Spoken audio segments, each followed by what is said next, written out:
Romantic monsoon का माहौल में गरम गरम चाचा की गालियां, एक वायरल वीडियो, एक गुस्से से भरी हुई आवाम की आवाज और उसके बाद सिस्टम का वो चेहरा जो सबको बताए लेकिन खुलेआम बोलता कोई नहीं है। जी तो सीन कुछ ऐसे है। पाकिस्तान में आया मानसून का महीना, लेकिन साथ में लेकर आया दरिया जैसी सड़क। बस पानी के अंदर थोड़ा सा लाहौर बच गया था।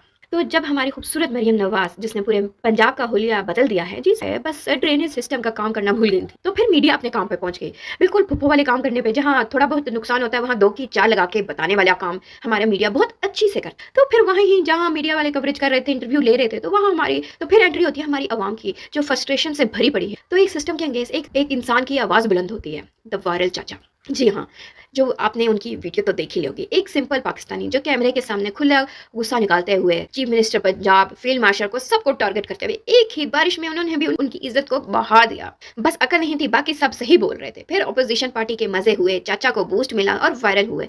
Meme, hashtag, TikToks, edits, viral चाचा फुल ऑन वायरल हो गया। लेकिन मरियम तो मरियम आंटी हैं, तो सिस्टम ने जल्दी ही रिएक्ट किया, पुलिस ने उठा लिया।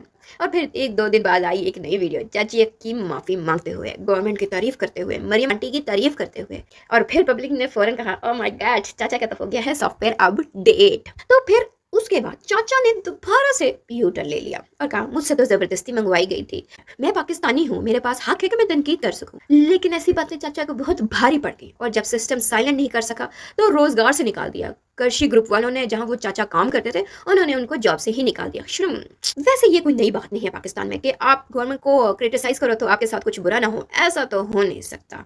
हर सिटीजन को हक है कि वो हुकूमत से सवाल करे, अकाउंटेबिलिटी मांगे, लेकिन गुस्से में नहीं, थोड़ी तमीज जरूरी है। गुस्से में भी तमीज का होना बहुत जरूरी है। गाली गलौज, औरत की तौहीन, ये कभी जस्टिफाई नहीं होता।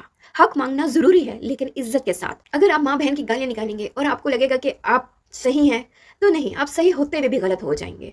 हमारे पाकिस्तानी अक्सर गाली को ताकत का निशान समझ लेते हैं। जब अंदर से कमजोर महसूस करते हैं तो जबान का बारूद निकालते हैं, जैसे दूसरे को गिरा के खुद को ऊंचा दिखाना चाहते हों। ये सिर्फ गुस्से का इजहार नहीं, बल्कि हमारी समाजी सोच और इमोशनल इनसिक्योरिटीज का हाल है। बस मैं एंड में यही कहूंगी, तनकीद करो, बोल्ड बनो, अपने हक के लिए जरूर बोलो, लेकिन अपने अल्फाजों को जिम्मेदारी के साथ इस्तेमाल करो। ये मुल्क सबका है और इसकी बेहतरी हम सब की आवाज़ है, लेकिन तमीज़ के साथ। हमारे इस्लाम में भी सिर्फ इबादत का पैगाम नहीं है, इस्लाम हमें एक लाइफस्टाइल भी सिखाता है। औरत की इज्जत इस्लाम का बुनियादी असूल है। मर्दों को कहा गया है अपनी निगाहें झुकाएं जब एक औरत सामने आए, ताकि इज्जत और हया का माहौल बरकरार रहे। हमारे नबी पाक सल्लल्लाहु अलैहि वसल्लम ने अपनी ज़िंदगी से ये सिखाया कि लोगों से इज्जत से पेश आया जाता है। उनके रवैये हर शख्स के लिए एक होने चाहिए, चाहे वो गुलाम हो, औरत हो या दुश्मन हो। हमारे नबी पाक हमें सिखाते हैं कि हमारा लाइफस्टाइल कैसे होना चाहिए। तो इसी तरह मैं कहूँगी, हमारे जो वायरल चाचा हैं सही होते हुए भी गलत हो गए, कि अगर वो एक अच्छी जुबान रखते, साफ साफ क्रिटिसाइज करते विदाउट ये गालियाँ, तो कभी ये इनके साथ ऐसी सख्ती ना आती।